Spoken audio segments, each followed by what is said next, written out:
So, hi, I'm Dannet Botkin, and my company and Linda are hosting this Zoom meeting. So, good afternoon, everyone.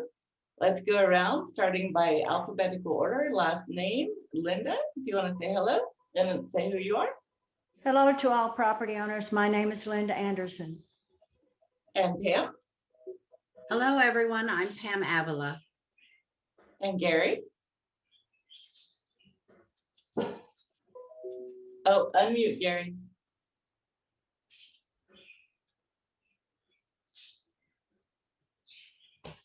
Tried to save you the desk noise. I'm Gary Belair. Good afternoon, everyone. And Kirk. Kirk Denger. Good afternoon. Chris. Hey, good afternoon. I'm Chris Jones. Robert.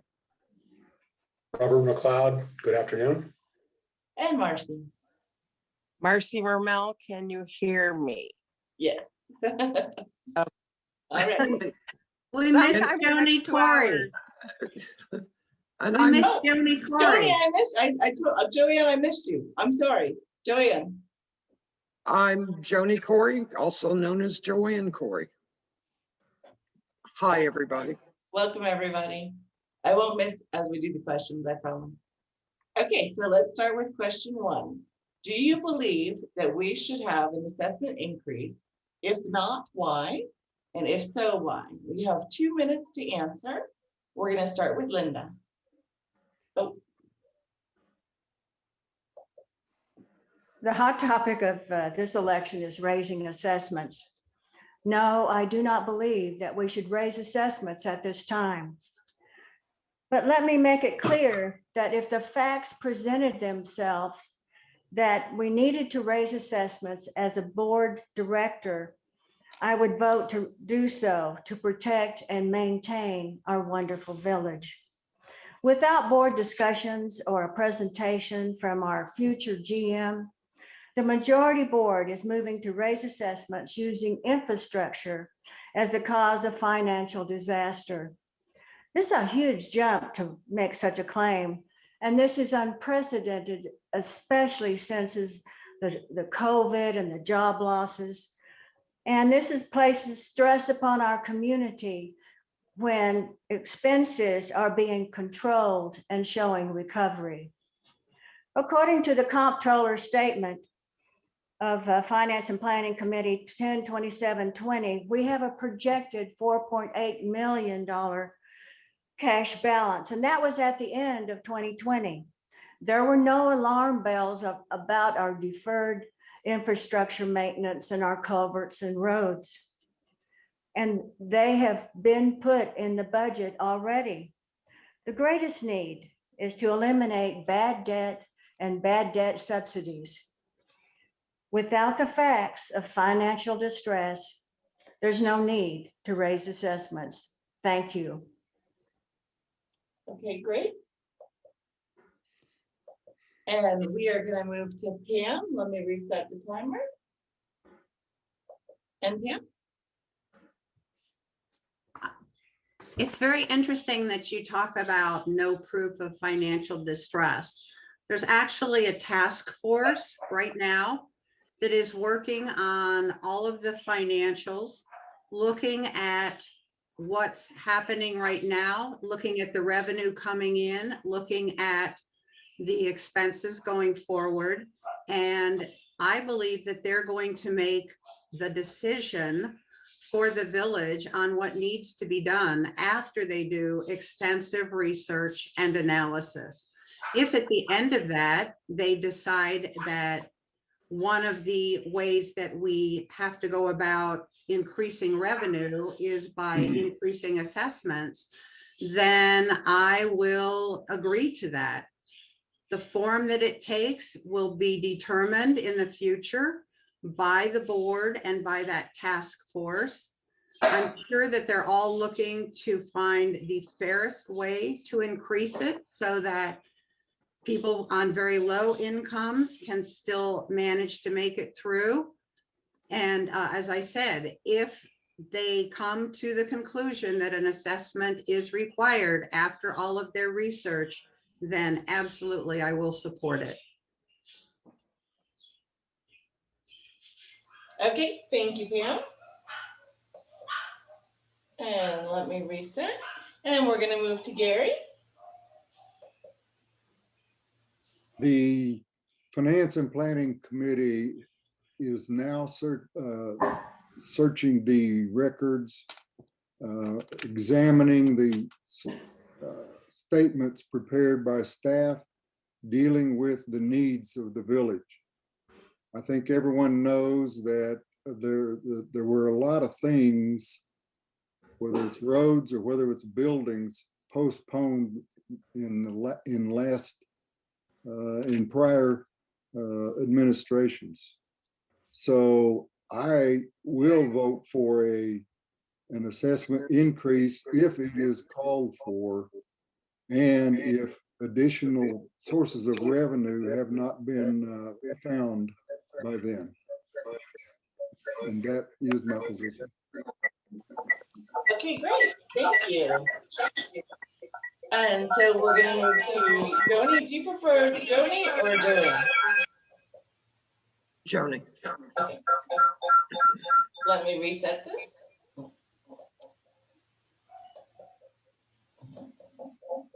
Before we proceed, can Marcy get off one of those? Yeah, Marcy, you're echoing. You need to only be on one. I am.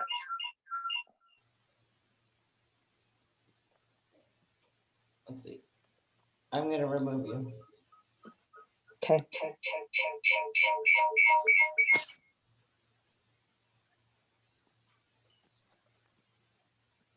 Okay. Can everybody hear again?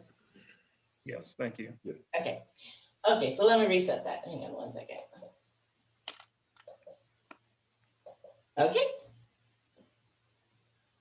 I don't think I can answer that question, yes or no, until after the task force has presented or has completed their research and analysis.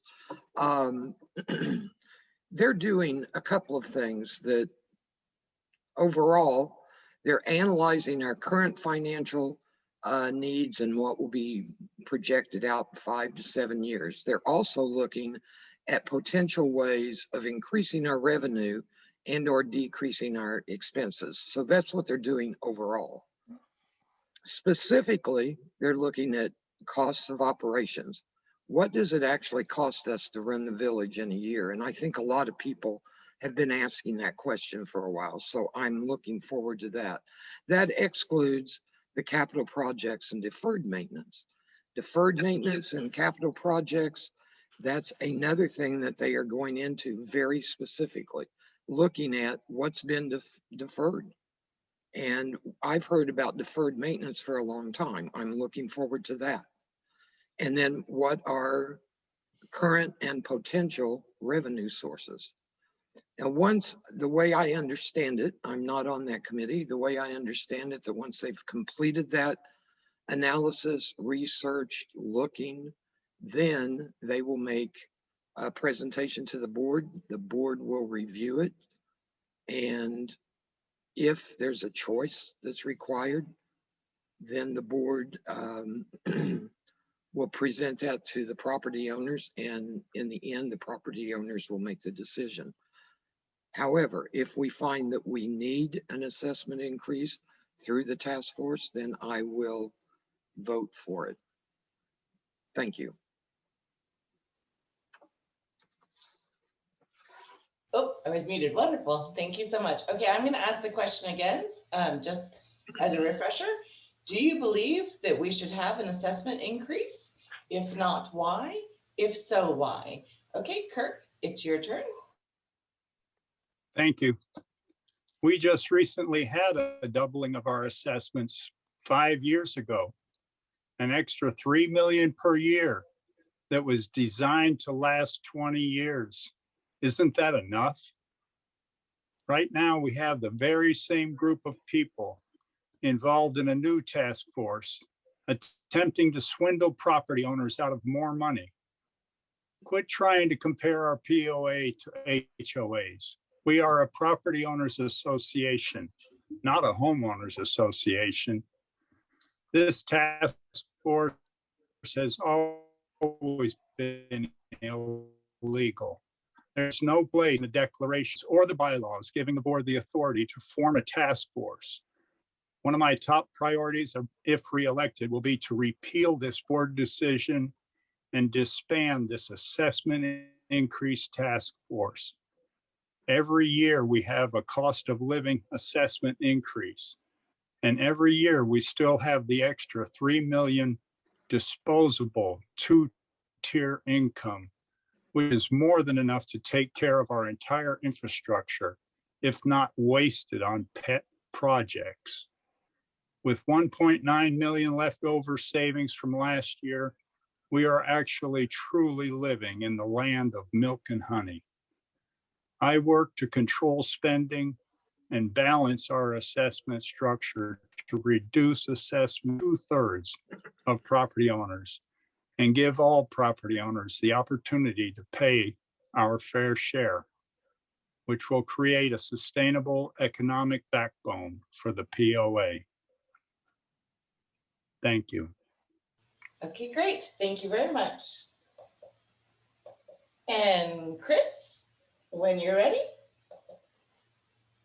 All right, so from the outside looking in, I can't answer yes or no, should we have an assessment increase? However, I believe that our assessments are critically low to support and sustain the expectations of the villagers. You know, through the revenue task force, obviously, as others have mentioned, they're looking through all of the expenses and all of the different things. They're looking at potential future revenue streams, and they're looking at should an assessment increase be logical or not. I think, you know, I trust what they come out with. I understand them to be doing it in best intentions. So if they come back and say, look, an assessment increase is important and we need to do that, then I would absolutely support doing so. Just through research of other like-sized, you know, villages or other like-sized POA property, you know, associations, they're getting significantly more assessment money and doing significantly less with that money. We run like a town, like an actual municipality, and that's a different situation. So I just think that, you know, where they are at now is pretty low. Do I think we need to do it? I don't know. I'm looking forward to seeing the output from the task force. Okay, great. Thank you so much. And Mr. Robert, when you're ready. Thank you. I'm not sure whether we should have an increase or not either. I think we need to wait until the finance and planning committees get their study finished and the future revenue.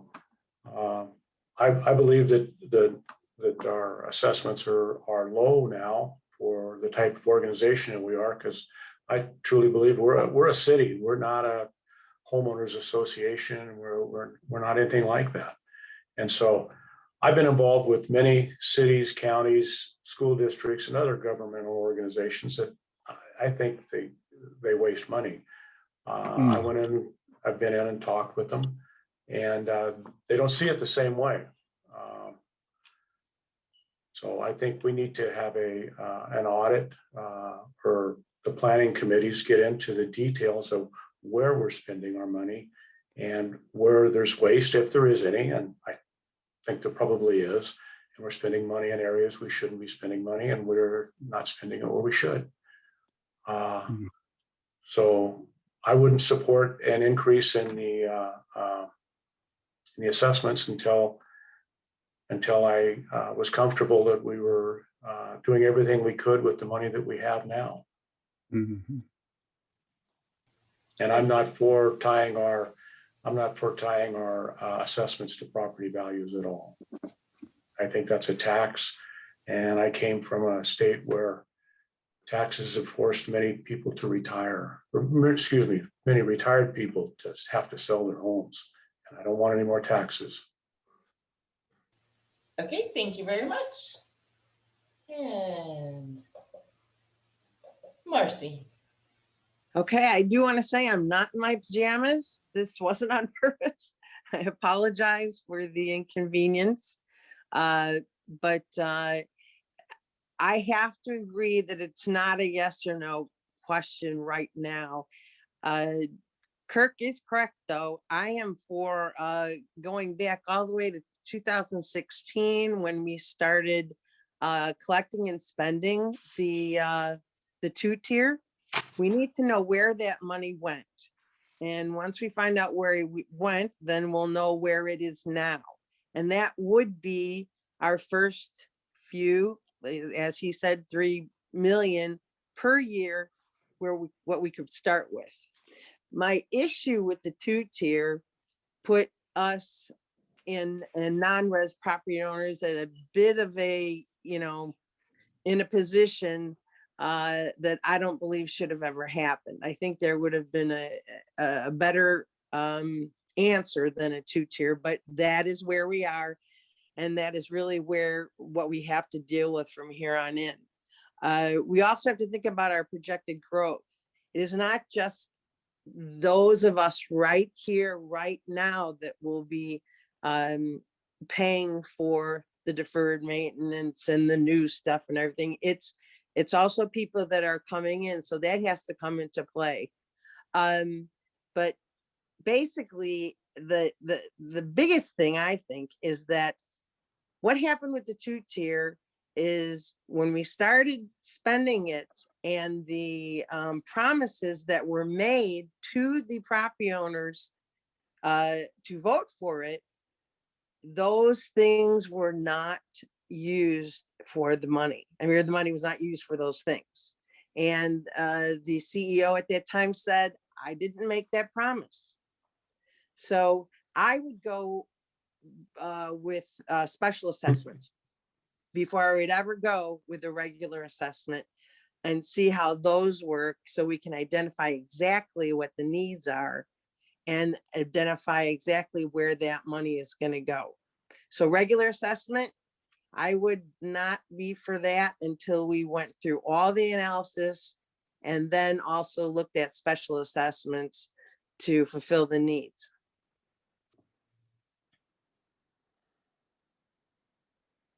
I'm muted. Okay, thank you so much. We're going to move on to the next question. Question number 2. What is your position on how the board should tackle the deferred infrastructure maintenance? And name the top 3 items of deferred infrastructure maintenance that you believe have the highest priority and the reason why.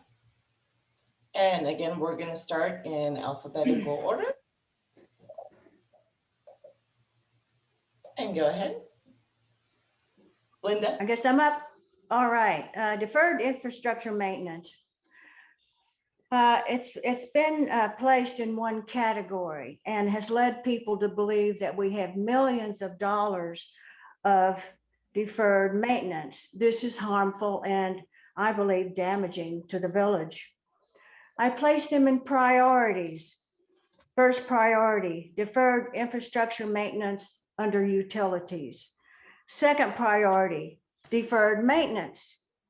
That's buildings and grounds, and this includes the golf course. And this is mandatory to keep our village looking great for future growth. Then there's priority 3, deferred infrastructure maintenance, culverts and roads. Culverts, considered to be the cause to rush towards this raise in assessments, one of the first attempts. So not so fast. The previous administration dealt with this in 2019. Jason Temple did an extensive report on infrastructure culvert repair on an as-needed basis. There was no crisis. A 3-year plan was budgeted for annual funds of $400,000 to be budgeted, and it still goes on today, and it is in the 2021 budget. It was a proactive attempt to address this on an ongoing basis. This was taken seriously and remains managed today reasonably and responsibly. The roads, that's another issue that people need to put, I think that funds need to be delegated more to in the future. I think that the roads have been taken care of pretty well, but there are certain ways that we could do a better job with the roads. With almost 40 million in revenue, it comes down to good management and the need to spend property owners' money reasonably. Thank you. Okay, thank you very much. And I'm going to reset. And we're going to start with you, Pam. So it's asking my position on how the board of directors should tackle the deferred infrastructure maintenance. And I'm going to go back again because I think the task force is playing a key role in how we decide to handle the deferred maintenance, to handle the maintenance going forward. If you think about the more than 500 miles of roads that we have and everything that's involved in that, if you think about the 9 golf courses, the 11 lakes, if you think about all of the buildings that the POA is responsible for, and then you look at $69 per resident to take care of all of that, you can understand why possibly there is maintenance that has not been done. There are probably good reasons why it should have been and wasn't. We understand that some of the money was spent in ways that the property owners did not agree with. That's past history. We need to learn from it. We need to take those lessons and we need to move forward.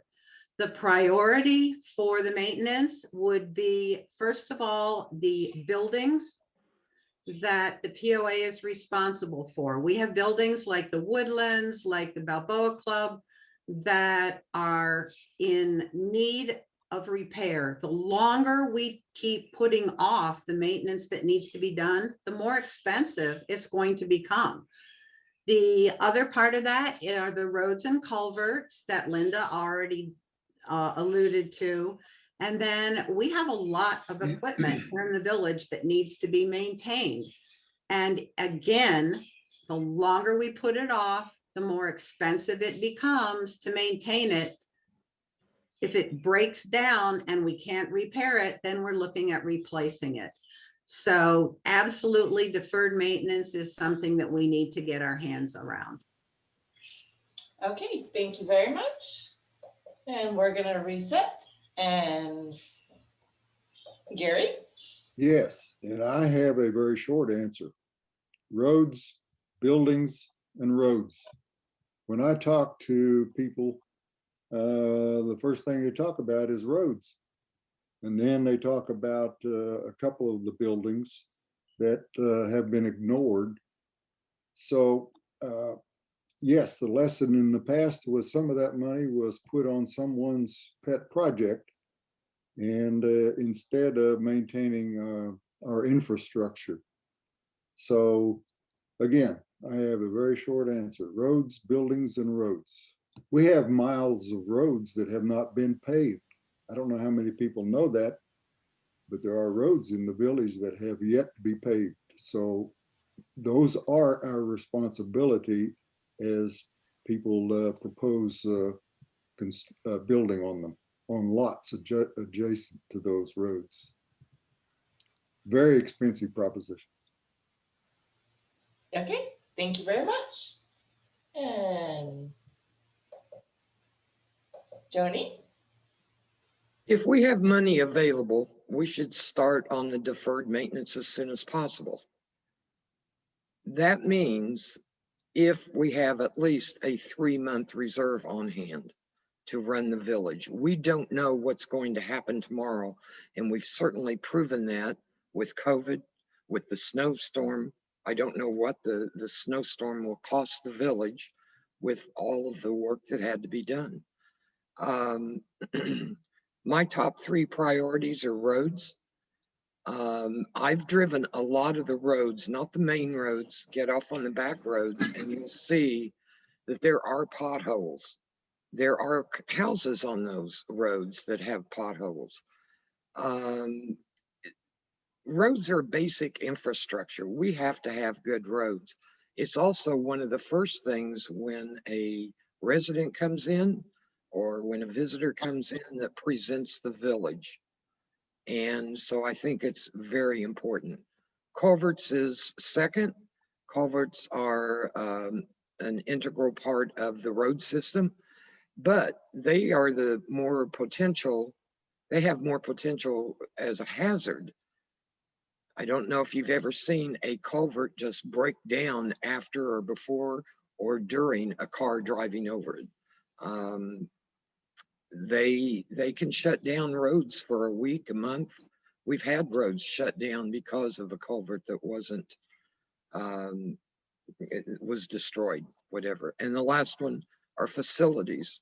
And the facilities are a major draw to both property owners and visitors. And again, we have to present a good looking face to visitors and property owners alike. It needs to look great. It should draw revenue in. And we need all of the equipment to take care of all of these. Thank you. Okay, very good. Thank you. I'm going to repeat the question again. What is your position on how the board should tackle the deferred infrastructure maintenance? And name the top 3 items of deferred infrastructure maintenance that you believe have the highest priority and the reason why. And we are going to reset and start with you, Kirk. What is my position on how to tackle the deferred infrastructure maintenance?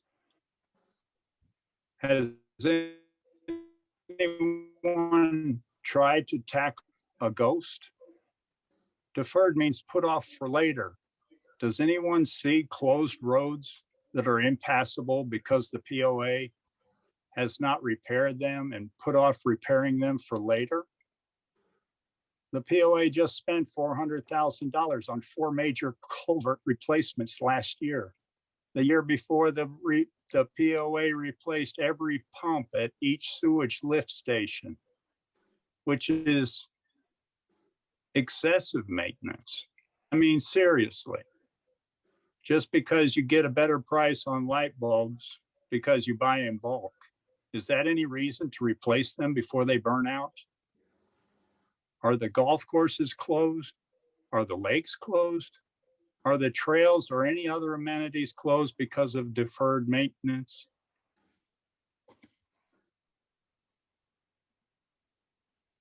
How many POA properties are closed because of deferred maintenance? All the restaurants are up and running. The DeSoto Pro Shop and the Balboa restaurants are the only closures I know about. The DeSoto Pro Shop was closed by the bastardization of the DeSoto Club by some come-along non-professional planners that should be reopened, but not because of deferred maintenance. In my opinion, the Balboa Club second floor is the only deferred maintenance project that needs immediate attention by a new board that is willing to actually maintain instead of just sitting on their lazy tushes, churning out expensive estimates. The second floor could be up and running within a month for pennies on the dollar of those estimates. All right. Thank you. Thank you. Thank you. Okay, we are going to reset, and it is going to be your turn, Chris. Excellent. Thank you. So, one thing I think we can all agree on is that deferred doesn't mean forever. So, the board should reasonably incorporate reduction of any deferred maintenance in, the deferred maintenance list as part of a defined growth strategy. Goals can be aligned with that strategy to, reduce that deferred maintenance at an acceptable rate within any sort of budget constraints. The GM and the staff can certainly develop a plan to make headway on that goal and should be responsible for doing just that. The board should not be defining the how. The board needs to find the why and why is it a priority and get alignment to that. Through what I've seen through and heard through other villagers, it's more, some critical path items that should have replacement and repair are, like everyone else is saying, failing culverts. The Balboa Club is a hot item, and many people reach out to me about that. So, I hear them, and I want to recognize that. And, the maintenance and repair for the fitness center and the indoor pool, those are major facilities for us, and we can't just let them fall apart. So, I have to assume that there's some sort of list of all of the deferred maintenance over the years, and there's probably a priority and a severity assigned to them. So we just need to develop that plan and just move forward. All right, thank you so much. And we're gonna reset. And Robert. Yeah, I think what Chris said there is pretty much right on.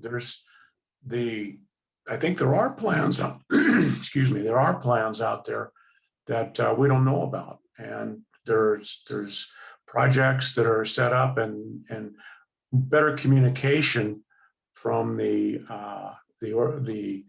committees or the POA managers of what those plans are would help us a lot. I think the infrastructure to me is the roads, the bridges, the water supply, the sewer, the telecommunications, the waste management. That's more infrastructure. And then the other things, the clubhouses and the golf courses and the tennis, pickleball, all those kind of things, those are amenities that we should maintain, but I don't know that they're on our list for infrastructure, because we need infrastructure is where people live and how they can get around, and the roads and the culverts. I know the culverts are, some of them are bad, but it seems like they've been fixing them as they go along. I think the deferred maintenance, we need to get a handle on it, and I think it's going to be a bigger problem over the next few years. I believe we're going to see an influx in building of new homes. That's already happened. 2020 was the permits, twice as many permits were issued as in 2019. So I think we're going to have some growth, and we're going to have to pave some of those roads that haven't been paved. So we're going to have to catch up a little bit. I just think we need a detailed plan and a budget for it all, and we need to prioritize. We need to set a priority and say, we need to take care of these things immediately. We need to take care of some of them a little bit every year. And I haven't seen a budget or a forecast for it. Okay, thank you very much. And Marcy. Okay, thank you. All good information, you guys. I think I agree with the fact that the task force, I believe, should have created at least a charter or a process. Also, the Finance and Planning Committee, last year they had been planning on, or when they were created, they had been planning on looking at the O&M tables from the past, and I don't believe that's been done either. So to trust that there is a plan in place, I do not think there is a plan in place, and I'd like to see one. I'd like to see the process so that we could all follow along. The board is, as far as the task force or ad hoc committee or whatever you want to call it, that was a good move. But again, we need to know the process. We need to know how they're going to prioritize. We need to know the definitions. With 8 of us speaking, we still don't know what the definition of deferred maintenance is. We don't know how old it is if it's called deferred maintenance. We don't know how old it is when it's categorized. We don't know any of that, and that all has to take place before we can do anything about prioritizing and making decisions. So, but we do know that the roads are most important, because we can't get to any of the amenities. We can't get anywhere or through the village without being on a road. So that is my #1 priority. But And I would like to see the second floor, or top floor of Balboa fixed so it could be utilized if in fact there was a business plan, and I know of two of them, and I haven't seen anything happening towards those. All right, great. Time Other is than up. that, So it's roads. perfect. Thank you so much. Okay, we're going to go to the next question. Question number 3. What is your opinion on reducing amenity subsidies?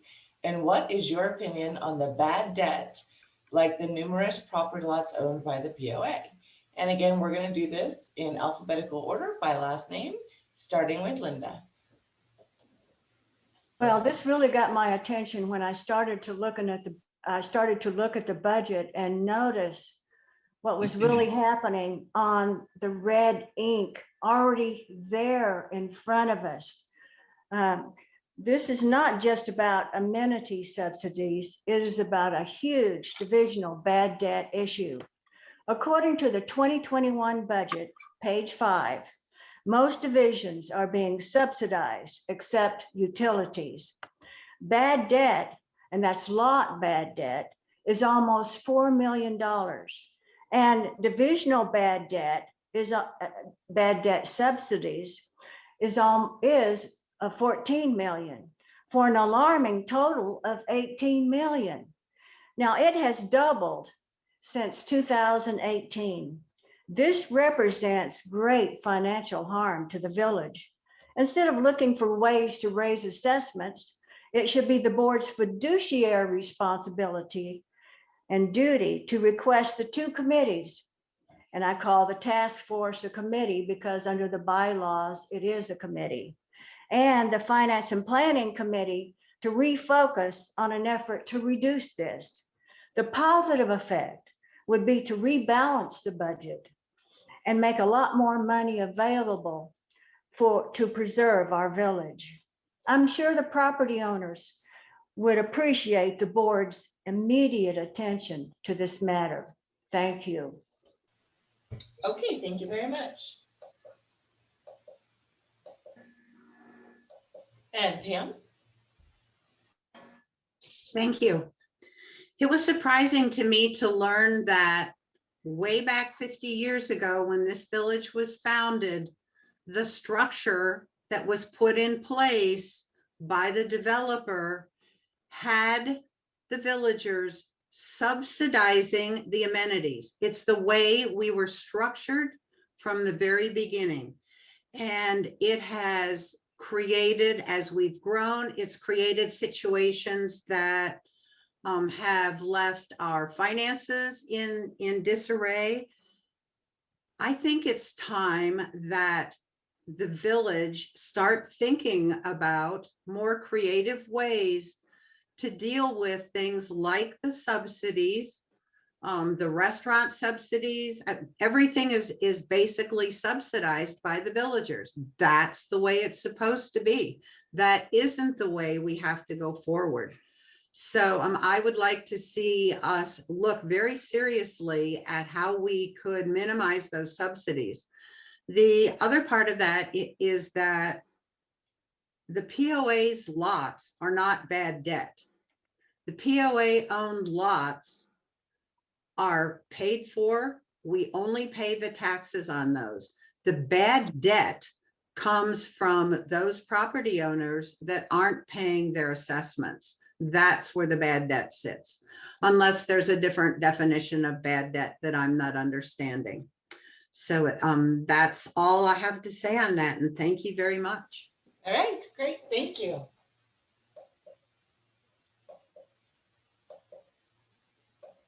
And Gary? Yes, the excuse me, the assessments we pay give us access to all of the amenities in the village, use of the roads and use of the other amenities. And most of those amenities need to be paid by those of us who use them.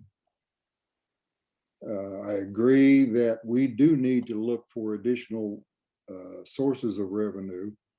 And hopefully by the end of the couple studies that are being done this year, we will have some of those ideas.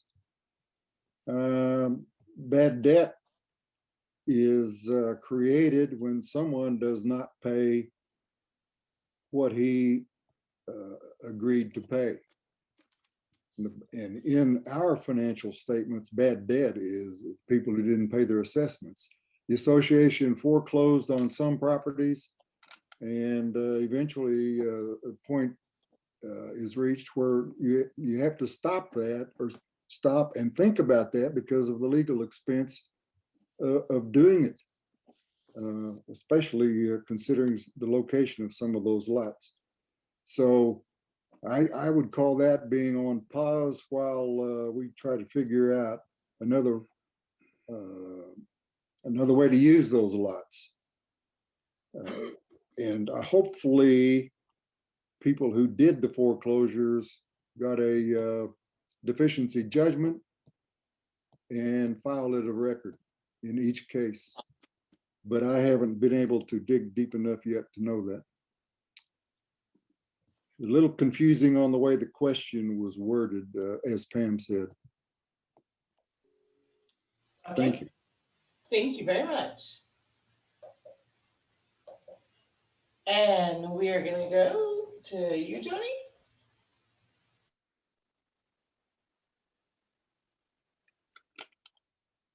Sorry, Joanie, you're muted.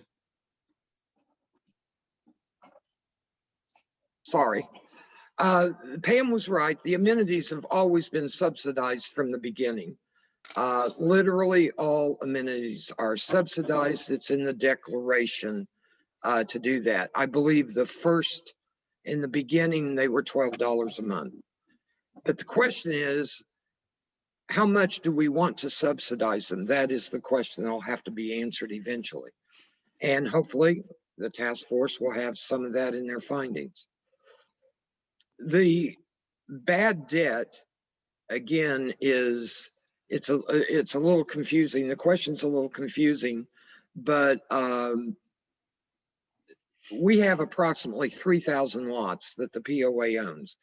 They are unproductive lots. We pay the taxes on them.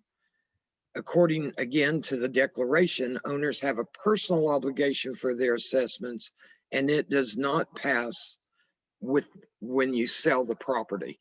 So it's the person that has the debt, and that's the bad debt. There's no debt against the lots. The POA tries to collect them every 30, 60, and 90 days. And after 90 days, it goes to a collection agency. And if it's over a year old, we're probably not going to collect that. Over 5 years, we write them off. It's a personal liability. And if they choose not to pay it, there's not a lot we can do with it. And that's all over the place. It's all over the United States as to where property owners are on some of those. So I think the POA does the best it can on collecting those debts. Thank you. All right, thank you so much. And I'm going to repeat the question since we're halfway through. What is your opinion on reducing amenity subsidies? And what is your opinion on the bad debt, like the numerous property lots owned by the POA? And we are going to move on to you, Kirk. Okay, the POA does not pay $478.20 per year for each lot they own. So how is that not bad debt? The bad debt of $4 million listed in the 2021 budget is actually fictional accounting. Does anyone believe that accounting revenue that you never made is bad debt? According to this accounting reasoning, why are the 3,500 non-paying lots that the POA owns for the purpose of creating quorums not added to the bad debt? then it would be 5.5 million, not 4 million.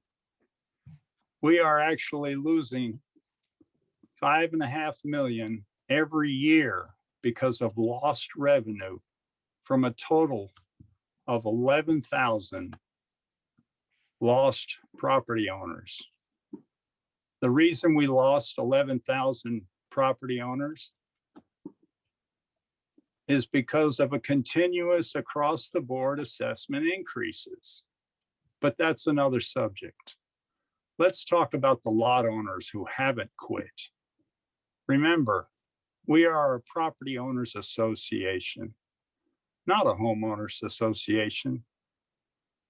When homeowners cry about subsidizing golf, food and beverage, recreation, or any other amenity, they should realize that they are not paying one dime for any of those subsidies. It's the 14,000 unimproved lot property owners that are subsidizing the village, and they have been for 45 years. All of our public safety and public works, recreation, golf, food and beverage are all being subsidized by the 9 million assessment revenue of unimproved lot property owners. And they should be highly respected when they finally retire here. Thank you. Thank you very much. Okay, and Chris? Thanks. So I want to go off something that Pam said that, I kind of akin to is just because it's the way it is now doesn't mean it's the way it should be. I'm a firm believer in throwing money at a problem doesn't solve the problem. And it's become increasingly obvious to me that, food and beverage for our POA is a significant resource trap for the entire village. And it's consistently proven to not return any results. Even in pre-COVID times, not using that as an excuse, there's a huge loss there. And it's time and time again. It would make significantly more sense to me if the village got out of the food and beverage industry altogether and just create an appealing plan to attract some entrepreneurs or other restaurant groups or anyone to come in and rent out those buildings or take over those operations. That would be, an obvious strategic business move to recoup millions of dollars in subsidies that are constantly inflating year over year to support those restaurants. Additionally, any subsidy related amenity that has cash flow should have an accountability structure involved. There needs to be a balanced budget created and a reasonable subsidy plan outlined around that. And if they can't succeed with that reasonable subsidy, there's got to be some accountability and reasons why. I find that there's a severe lack of accountability at this point. As for the quote unquote bad debt, such as lots, I don't personally have an answer on how that gets resolved, but as part of any sort of growth strategy, there's got to be a bad debt critical path and goals will be aligned around that. And the GM and staff will need to execute on making headway on those. All right, thank you so much.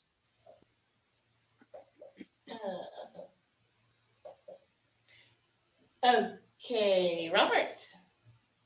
Yeah, I was looking at the bad debt also and trying to figure out exactly what there is out there that we can expect to recover. I don't know that. I look at it and I say the 19 or 20 million that's in bad debt. We expect to recover 3.4 million or somewhere around that. That's not a very big number, but is that true? I don't know. I don't know. The vast majority of it, probably not. We're not doing much for the lot owners and hoping that they stick around and keep paying their fair share is maybe just a pipe dream.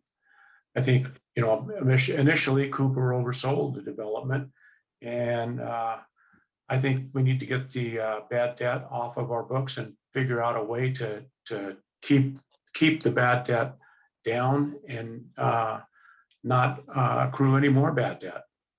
As far as subsidizing, the biggest subsidy we have is for golf. We spend an enormous amount of money on golf, And I believe our golf revenue should, they should cover all of our costs, and we need to figure out a way to make that happen. It's a constant, golf is I play golf and I love the golf, but it's a constant drain on Hot Springs Village. We need to figure out a way and get outside play into the golf and drive our revenue up. We have more golf courses in a 5-mile radius in one community under one management than anywhere in the US. It's a golf mecca here, and we should be making money on that. We should be turning a profit. Same can be said with our restaurants on a smaller scale. They need to be producing a profit, or we need to outsource them. All right, great. Thank you very much. And Marcy. Okay, as far as the subsidies are concerned, you're right about golf. The food and beverage, I don't think we've ever done a good job in that.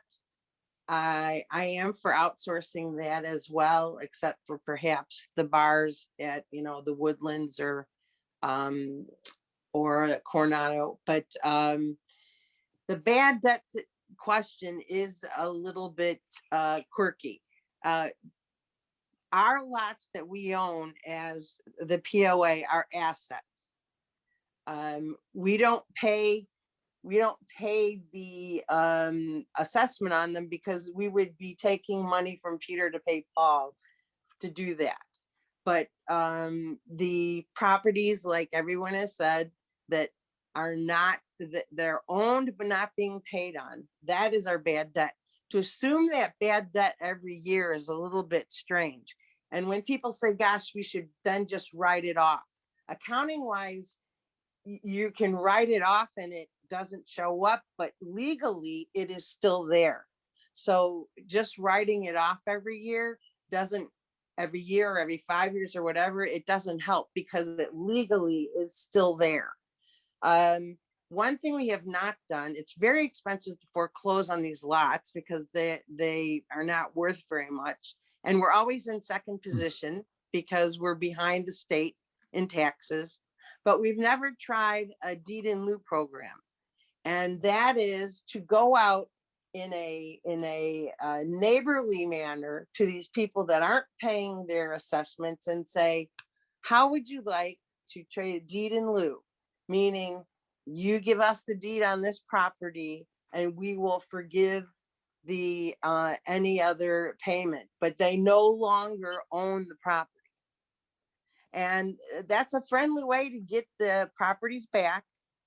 And either the state would own them or we would own them.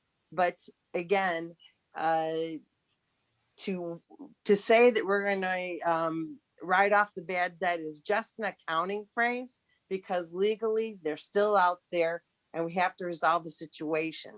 Foreclosure is not the way. Thank you very much. We are going to go to the next question, question number 4. If elected, how would you provide transparency to the property owners?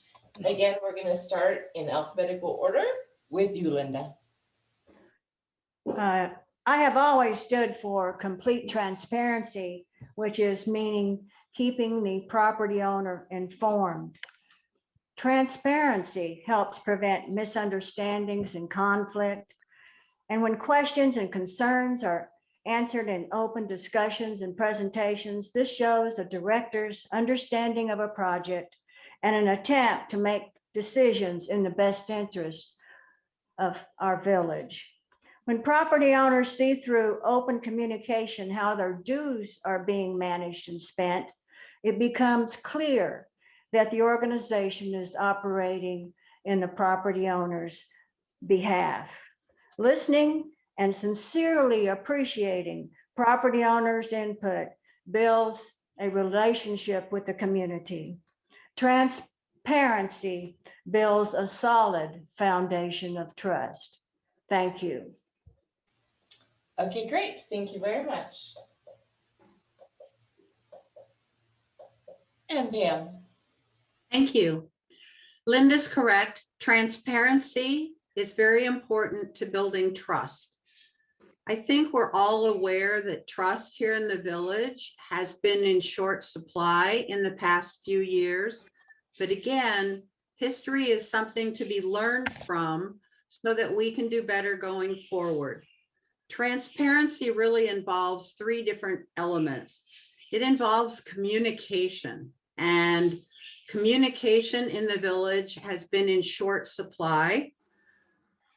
I'm proud to say that one of the things that I've done as a member of the board these past many months is work very hard on communicating with the villagers and getting information out there, making sure people know what's going on and being honest in that communication, not providing fluff, not providing half truths, but providing full information as much as possible. The information is the other important element of transparency. The third element that's so important is feedback, getting feedback from the villagers. Once we can get all of those elements in place, the communication, getting information out there, getting information back, and getting feedback, then I think the trust will develop and become what it should be here in the village. Okay, thank you very much. And Gary. Quite frankly, there are a couple things that can be done to talk about transparency. One, the word transparency is much overused. Right now, the board of directors has 2 meetings a month, at least. And I believe we need to continue those. We have the work session, and then we have the normal business section, business meeting. I believe those 2 sessions furnish the information that we as homeowners need. Now, the board has obviously, and the employees have done other things. The Village Digest, for example, is a way of disseminating information. But again, continuing the 2 meetings a month, when ideas are brought to the work session and kicked back and forth by the board members, it shows people what's on their minds. The second meeting is the business meeting, when a proposition that's come before the board is actually voted. And I thank you. All right, thank you very much.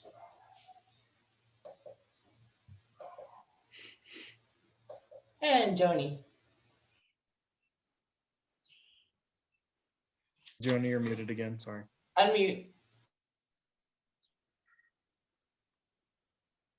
To me, it is openness, accountability, and communication. Openness is, as Gary said, there are 2 meetings a month, and we know that we don't have a lot of people either attend or watch them. We know that. The other thing, though, is we have to also be open to good suggestions in that openness. Accountability, I believe every board member should be able to justify their vote based on facts to every property owner that asks them about something. They should be upfront as to why they voted and be able to justify it. Communication is the main issue. Because the property owners don't watch the discussion meetings or the board meetings, what can we do? And I would like to see us create a communication tool from the board that after a discussion session, they get a bulleted list. Or the same thing after a board meeting, a bulleted list, everything put out on our website, and provide that information where the property owners can go and see exactly what was done. Same thing is on FAQs. Let's have a FAQ page out there of those questions that they have all the time. The problem is, how do we do it? Because we certainly don't have the POA manpower to do it. And I would suggest a new committee that would take care of that. Thank you. All right, thank you very much. I'm going to repeat the question. If elected, how would you provide transparency to the property owners? And Lisa? And Chris. Kirk. Sorry, Kirk. To CMP or not to CMP? That is the question. I thought that the majority of property owners voted to remove the CMP from our village. But again, while we sleep and when the videos of committees are turned off for the express purpose of circumventing property owner participation, the eight reconstituted the CMP into rules and regulations. Think about having rules on community firewood when our lives are at stake in a national weather emergency that our nation experienced last week, or not being able to grow vegetables to eat. These restrictions are again forced upon us under the cloak of night without a property owner vote. The same scenario is unfolding at the Public Services Committee, again, at the direction of the board chair committee member. $1.7 million of property owner funds were decided to be spent on a fleet of side loading garbage trucks without any property owner input or vote. That's as much as another swimming pool and a half. How about a $2.5 million Rent-A-Guard contract initiated by a secretive general manager who then jumped ship and left the property owners holding the bill? That's 2 more swimming pools of property owners' funds spent, again, without any property owner input or vote. I will be transparent when I detect non-transparency, especially when property owner funds or property rights are at stake. Thank you. Okay, thank you very much. And Chris. Yeah, thanks. You know, I commend the others that mentioned it as well, but you know, really the issue of transparency always comes down to a lack of trust. You ask for more transparency when you don't have that trust. So, you know, reasonably, part of the role of the board is to have a responsibility to the villagers to provide information so that they can understand the health of the village and any decisions being made. And key word is understand. They really need to enforce that people understand what they're saying. I think that's been something that's been, you know, missed on certain things, and I think that would go a long way. But there's many ways that this transparency can be done. You know, many different touch points that can be made. You know, there could be a newsletter of just, hey, this is what the board's thinking about this week, or maybe we do some published interviews with board members, or even, you know, POA staff employees that, you know, might be working on something that the villagers find important. There's many different ways that you can have that. We can have an open forum, you know, whether it's online or in person post-COVID. You know, there's a lot of different ways that we can really get the message out there. It's just a matter of, do people attend and do they listen? So that's kind of back on the villager at that point. But I do think that the board is really concerned with oversharing, and that does lead to a hesitation to be transparent on certain things. You know, legally, some things can't be shared, and otherwise, I see no reason to hold anything back. But, you know, if the board has a clearly defined mission statement and a vision, and, you know, a strategy that's built and aligned to that, you know, the villagers can really gain a true understanding to why certain decisions are being made. And if something doesn't align to that strategy, you know, that everyone understands, then the villagers can absolutely question that. You know, it all comes back to having a vision for the village and a strategy that aligns to that with some measurable goals that can really help build trust in that this decisions being made are really pushing us forward. Okay, great. Thank you very much. And Robert. Yeah, I think everybody's kind of right on that because the better communication up and down the line solves the transparency issue. We need to have constant reporting, status reports on decisions that are made and decisions that are going to be made. And those reports need to go to the property owners through the newspaper or through emails, online forums. I believe the real problem that we have is the lack of trust. I think that we need to believe that the leaders, being the board and the POA managers, are always doing what is right for Hot Springs Village and not for any individual gain. I think one of the things that I'm relatively new here, so I've spent a lot of time talking with my golfing friends. And Arkansas has a history of doing business with the good old boys. And that's fine as long as the good old boys are always doing what's best for Hot Springs Village. Right. But if not, we need to do business with the other people. And if we don't want to do business just because we've always done it that way, we need to reset and look at new vendors out of and other areas. We need to trust that our property owners, we need to gain the trust of all the property owners for every decision that's made. And we can't have a property owner's vote on everything. There's very few things we need a property owner's vote on. We need to be able to trust that our board of directors and our POA managers are doing the right thing. And through proper communication, we can solve the transparency issue. All right, great. Thank you so much.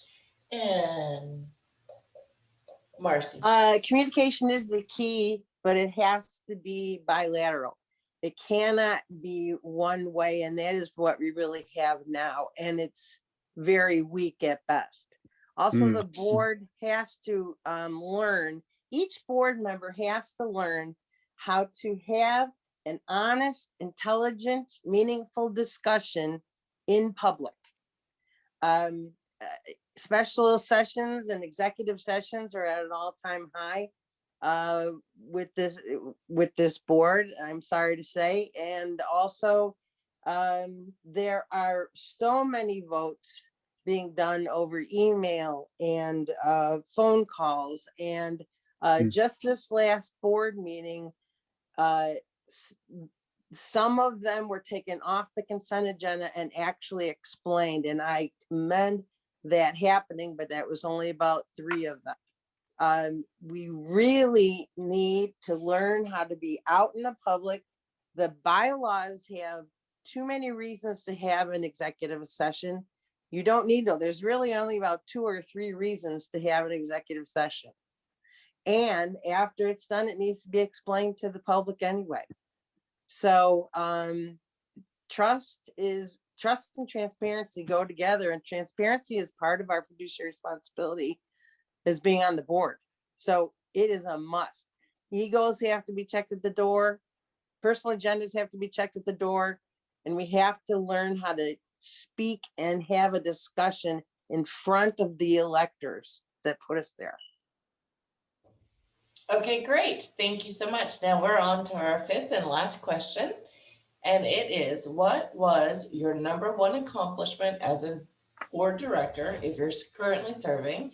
And what is the #1 goal you plan to accomplish if you're going to be serving or get elected? Let me repeat that. What was your #1 accomplishment as a board director, and or what is the #1 goal you plan to accomplish? And we're going to start alphabetically with Linda. My goal is to bring accountability on how our money is being spent. I've heard voices of many saying there has been mismanagement and wasted spending. When is it going to end? This has created so much distrust. It's time to take a hard look at all contracts, large or small, and sharpen pencils when it comes to cost. Example, the Balboa Club. And there was a Balboa Club deferred maintenance exterior repairs estimate at the end of 2020 for $227,000. Two line items appeared to be very high. One was the EFS wall repair for $61,000, and the other was the EFS paint for $84,000. Tucker thought the paint was excessive. No other questions or comments made. The project is still pending. The fact remains that the directors could have questioned the high cost of these line items and did not. This estimate has been set aside for now. This is why people begin to lose confidence in the board. As a director, I would have asked several questions, especially why these line items are so expensive and were there other alternatives. For this reason, I asked the property owners vote to become a director, to work with the board and be part of these discussions to help focus on how our money is being spent. Thank you. Okay, great. Thank you very much. And Pam. Thank you. I don't think anyone in the village would disagree that this past year on the board or with the board has been one of the most chaotic in history. That change has been constant. People have resigned, left. If you ask about my accomplishments or what am I most proud of, one of them is that I was asked to be on the board and I've survived this time in a very positive way. I think it's really important to note that every single board member that is still there, that is hung in there, has picked up the burden of the people that left and has contributed. Every single board member has contributed more than they would have normally been expected to do. My two accomplishments that I'm most proud of are the communication element. I have really pushed and pushed for communication. I've not only pushed for it, but I've done it. I've created the e-blasts. I've created the messages that have to go out. So rather than just talking about something, I've actually done something. The other element that I'm also very proud of this past year is pushing for the task force, actually giving the board a proposal for forming the task force for what they would be doing, for how the task force could best function, and for the marketing that would go along with the work that they were doing. So those are the two things that I'm most proud of having accomplished. That doesn't mean that I'm done by any stretch of the imagination. I certainly hope that the villagers and the property owners out there are seeing the possibilities for the future and are willing to let me continue serving on the board. It's very important that the board right now have at least a number of people who are familiar with the board and have served on it before. It's an incredibly steep learning curve. And right now we're looking at 2 people remaining on the board and 5 new board members. That doesn't give us a lot of continuity. It doesn't give us a lot of knowledge base. So I'm asking for the vote, and I hope to continue the work that I've been doing and make the villagers proud and make this a wonderful place to live as it has been for so long. Thank you, Pam. Okay, and we are going to move on to Gary. Yes, the board of directors as a body is the place where the buck stops here. Now that's an old saying. It originated, as everybody knows, in the late 40s, but it is so true. There will be some difficult decisions made in the future. And we have to have people who can stand up to make those decisions and stand by the reasons they make those decisions. If I'm elected to the board, I want to ensure this association maintains the quality of life that everyone expected when they moved here. We bought with gated community. We want to keep it that way. And we acquired the other, our portion of the other amenities.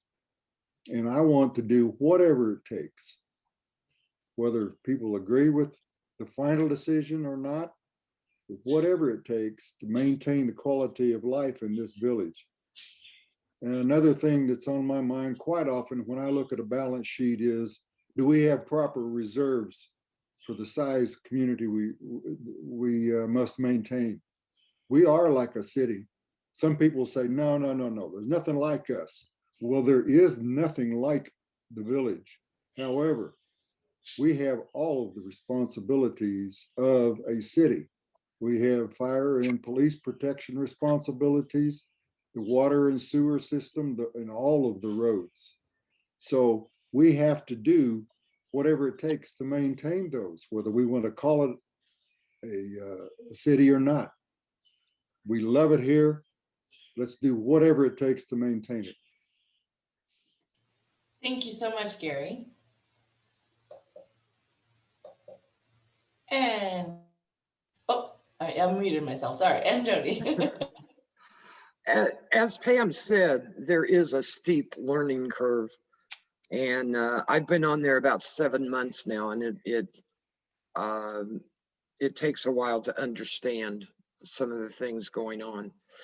One of the things that I did while I've been on the board is I led the board in developing a strategic quantifiable objectives for the GM for 2021.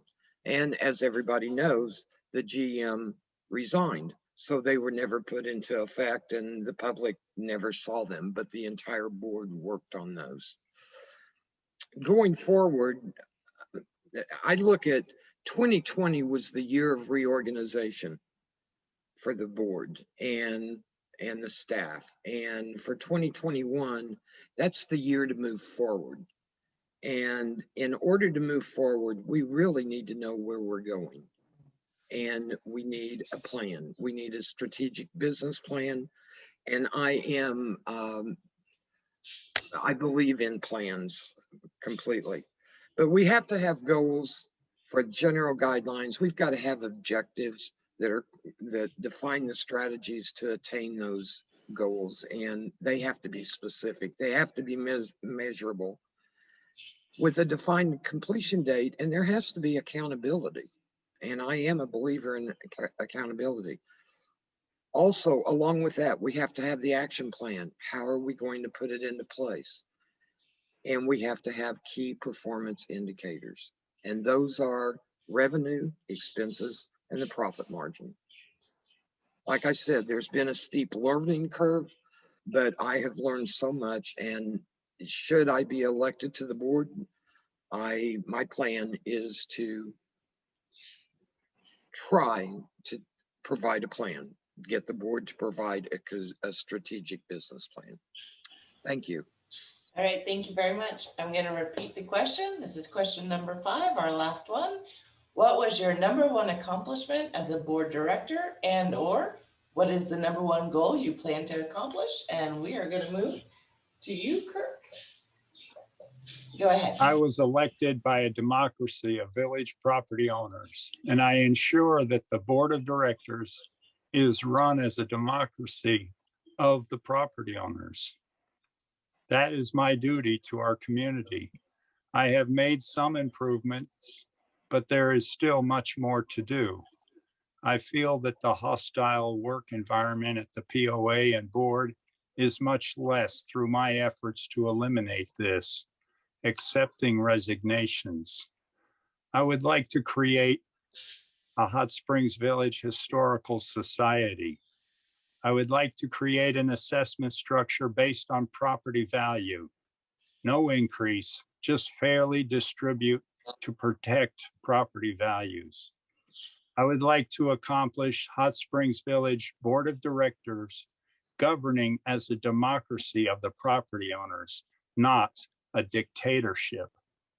If you want propaganda and non-transparency, vote for the 2 appointed director candidates who, with a majority rule of 3 on a 5-member board, have enabled a virtual dictatorship on this current board. I strive for unity of our community, along with transparency and communication with property owners. I have a deep commitment and love for our home, and I want to help keep the happy days we have always enjoyed, where there is love for our neighbor and love for our community among members, guests, and visitors. Hot Springs Village is home for my family, and I will stand to ensure it remains home for you and future generations. Thank you. Thank you very much. And Chris. Yeah, thanks. I want to give a big thanks to Joanie. You kind of teed it up for me, but you're speaking my language, which I think is really awesome. But if I had to pick one specific accomplishment that I would like to achieve, as a board director, it would have to be to guide the board in creation of a strong mission statement, a vision and a specific strategy that aligns to those things. Once you have those three things in place, the windfall is like outstanding. You start to gain alignment, you start to build trust. It makes it far easier to make decisions because you understand that based on the strategy outlined, you got some measurable goals that you want to achieve. You can track those quarterly, weekly, whatever you want to look at.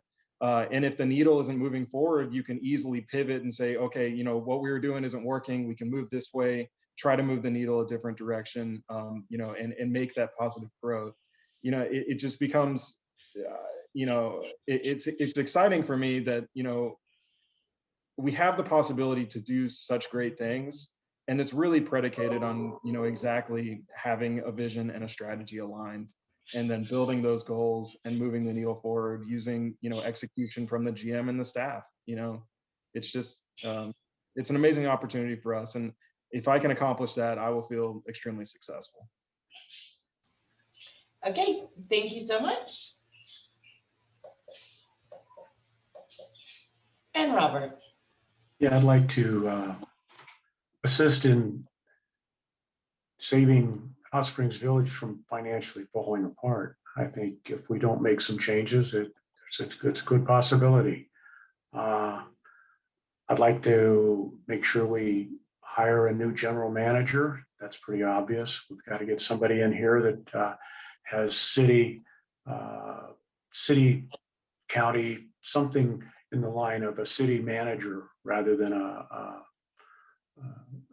resort manager. And I'd like to help find that person and get them hired and get them involved.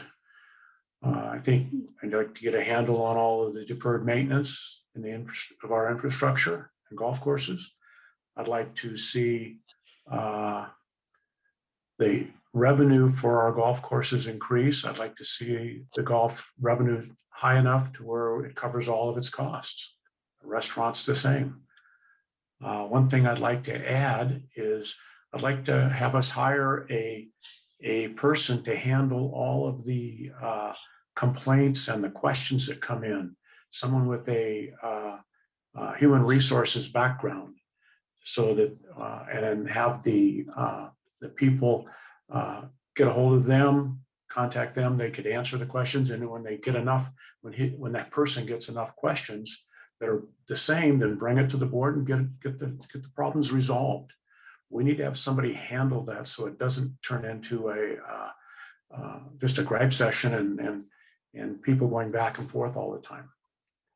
I think what the problems we have are behind us. We don't need to look back. We can learn from our mistakes that we've made, but we need to move forward and learn from the things that we've done right and continue to advance. Thank you so much, Robert. Okay, and Marcy. Yes, I think I have more years involved in helping the board and the village than everybody put together. So I have an overall knowledge, kind of an umbrella sort of knowledge of the village. Very much know about our governing documents, understanding what it is to be on a board and how to behave on a board and how to communicate. And that is the biggest thing. And I did not finish the last question sufficiently. I was very proud, and it might be a funny thing to some people, but Village Values was considered the best communication program in the history of the village. That was a CEO who had said that. And we do need more communication. We need open communication. We can have, like Chris was saying, there's so many things we can do. People can call in, people can email their questions. We can be online all the time. We can be on YouTube all the time. We can get around the COVID situation and the social distancing and get back to when we all can be in a group and look face forward and be shoulder to shoulder. So I've accomplished a lot in the last 8 years. My number one thing that I'd like to do as a on the new board, as an old board member or a dinosaur, if you will, is to create a strategic land management department, because we are not dealing with our, as you already said, bad debt. We are not dealing with our own properties as assets. We are not dealing with creating building pockets. We are not we haven't gone into the suspension situation yet. And there's a multitude of things that go under there, including a much better relationship with the realtor community and spending less of our own marketing money, because they spend loads of money on marketing this village for us.